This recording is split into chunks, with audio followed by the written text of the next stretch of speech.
पुरुषोत्तम भगवान की जय।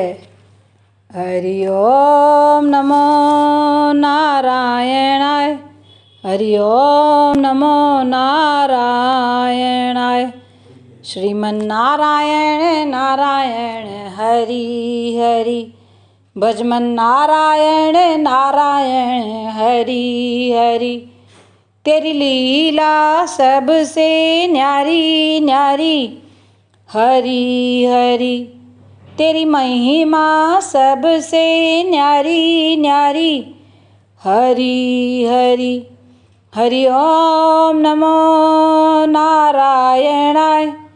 हरि ओम नमो नारायणाय।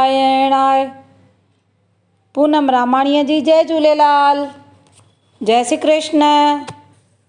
स्वागत आहे तव्हांजे पंहिंजे चैनल सिंधी कथाऊं में। फ्रेंड्स, हिन वक़्तु पुरुषोत्तम महीनो हली रहियो आहे ऐं असांजी पुरुषोत्तम महीने जी कथा बि हली रही आहे।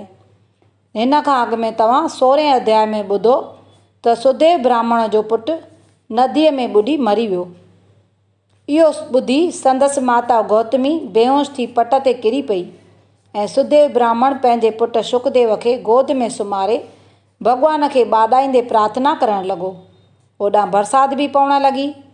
उन ई कथा खे अॻिते वधाईंदे अॼु असां ॿुधंदासीं कथा जो अध्याय 17। चओ जय श्री कृष्ण। सूत जी महाराज शौनक आदि ऋषि खे ऐं नारायण भॻवानु नारद खे चवणु लॻो त हे नारद, सुदेव ब्राह्मण बि पंहिंजे मुअल पुट खे गोद में झले सॼो महीनो भॻवान जो भॼन कंदो रहियो ऐं न ॼाण त इहो ई महीनो पुरुषोत्तम हो। सो भॻवानु प्रसन्न थी गरुड़ ते चढ़ी अची खेसि दर्शन ॾिनो। सुदेव भॻवान खे ॾिसी मृतक बालक खे गोद मां लाहे ज़मीन ते रखी भॻवान जे चरणनि ते किरी पियो। भॻवानु ब्राह्मण जी दीनता ॾिसी ॾाढो प्रसन्न थियो ऐं चवणु लॻो त हे ब्राह्मण, तूं का बि चिंता न कर।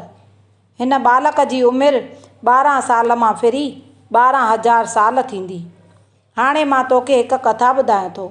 जा कथा मार्कंडेय ऋषिअ हिकु दफ़े राजा रघुअ खे ॿुधाई हुई, सा तूं सावधान थी ॿुध। चओ जय श्री कृष्ण। घणे वक़्त जी ॻाल्हि आहे त हिकु मुनी थी गुज़रियो आहे जंहिंजो नालो धनर हो। इन मुनीअ खे पुत्र संतान कान हुई, जंहिं लाइ हिन कठिन तपस्या कई। देवताउनि प्रसन्न थी हिन खे वर घुरण लाइ चयो। तंहिं ते मुनीअ चयो त जेकॾहिं तव्हीं मूं ते सचुपचु प्रसन्न थिया आहियो त मूंखे हिकु अमर पुत्र जी बख़्शिश करियो। देवताउनि चयो त तोखे वॾी आविर्जा वारो पुटु थींदो, मगर अमर रही न सघंदो।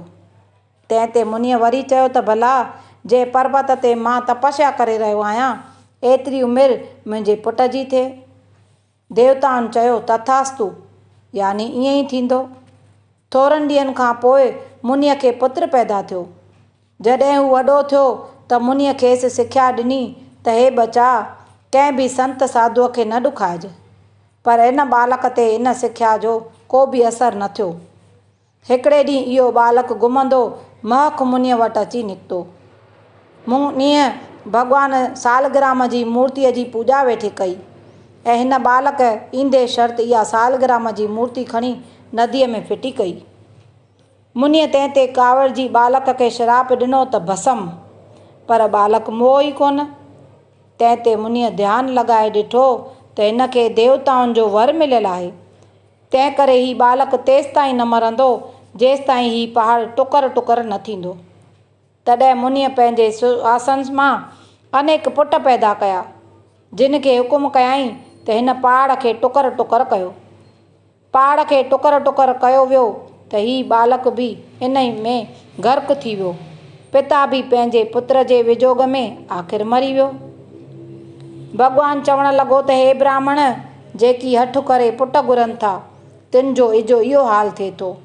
तो बि हठु करे पुटु घुरियो, जंहिं करे एतिरी तकलीफ़ ॾिठी अथई।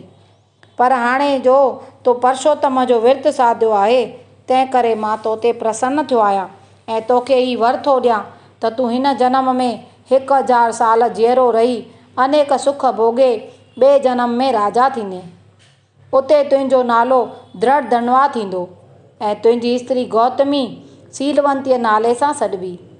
उन जनम मां तोखे 4 पुट ऐं 1 कन्या पैदा थींदी ऐं हीउ तुंहिंजो पुटु तोतो थी तोखे ज्ञान उपदेश कंदो, जंहिं करे तूं जनम मरण खां छुटी मोक्ष खे प्राप्त कंदे। भॻवानु ईअं चई हिन बालक खे हथु घुमायो त बालक हिकदमि उथी खड़ो थियो ऐं भॻवान खे नमस्कार करे पोइ पंहिंजे माता पिता खे बि नमस्कार कयईं। गरुड़ बि ॾिसी ॾाढो प्रसन्न थियो। तॾहिं ब्राह्मण हथ जोड़े भॻवान खां पुछणु लॻो त हे भॻवान, कहिड़े पुण्य कर्म करण करे हीउ बालक जीअरो थी पियो? अॻे मूं 4000 वर्य कठिन तपस्या कई हुई, तॾहिं बि तव्हां चयो हो त तोखे पुत्र संतान कर मन में लिखियलु कान अथई। हाणे कहिड़े विर्त करे तव्हां प्रसन्न थी हिन बालक जी उमिरि 12 साल जे बदिले 12000 साल कई? इहा ॻाल्हि खोले करे ॿुधायो। हिते श्री पुरुषोत्तम महीने जी कथा जो 17हों अध्याय पूरो थियो। चओ जय श्री कृष्ण।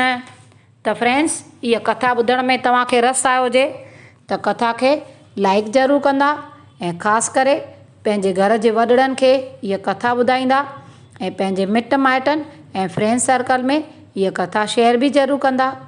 ऐं अञा ताईं तव्हां मुंहिंजे चैनल खे सब्सक्राइब ऐं फॉलो न कयो हुजे त सब्सक्राइब ऐं फॉलो बि ज़रूरु कंदा। वरी जल्द मिलंदासीं कथा जे अध्याय 18 में। तेसि ताईं जय झूलेलाल, जय श्री कृष्ण, जय नारायण।